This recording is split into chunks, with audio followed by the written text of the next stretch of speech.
It has been nearly 5 months now since that F2 tornado ripped through the town of Whiteland. The dust is settled, but the memory remains. Dominic Miranda visited the football team earlier this week as that stroke of adversity really has brought the community closer together.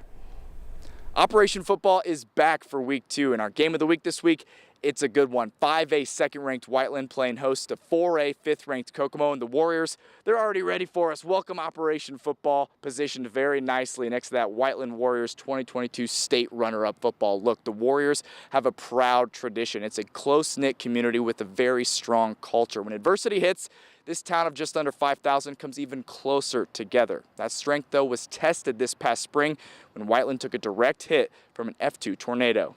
There's reminders of it daily. You know, there's on my daily morning walk in the morning. You know, I walk by 2 lots that don't have a house on them anymore where they used to. Darren Fisher has led Whiteland football for nearly 2 decades. Coming off a 5A state runner-up finish, things were clicking. Then in April, disaster rocked the community. That tornado came about a half a mile from my house, so my neighbors had a lot of damage. The dust is now settled, but the memory remains. So too does the willingness from this tight-knit community to help their neighbors, including the Warrior football team.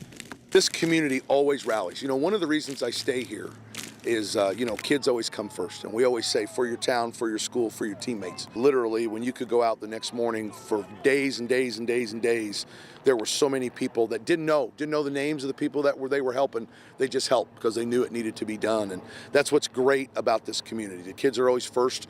Your neighbors are always first. And I thought our kids were, our parents and everybody were fantastic getting out and helping their neighbors. And like I said, I'm always proud to be from here and live here, but I was really proud to be from here and live here that night.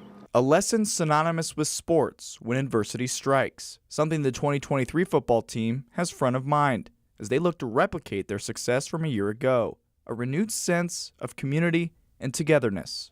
They really count on each other, I think. Whiteland against everyone. And I know that sounds a little different, but it's like nothing's going to get us and nothing's going to keep us down. You can knock us down, but we're going to get back up. Yet another example of life lessons learned through sports, a community coming together, and they are excited for Operation Football to be in town and be the game of the week. It's senior night. It's the first home game for the Warriors, and it's the first ever matchup between Whiteland and Kokomo. I'm certainly expecting a raucous crowd. We're going to be live on Sunrise Friday morning. We'll see you then. All right, thanks so much, Don. We're going to see much more of those Whiteland football players on Operation Football tomorrow. Our game of the week is Kokomo against Whiteland, and our coverage begins tomorrow morning on 13 Sunrise.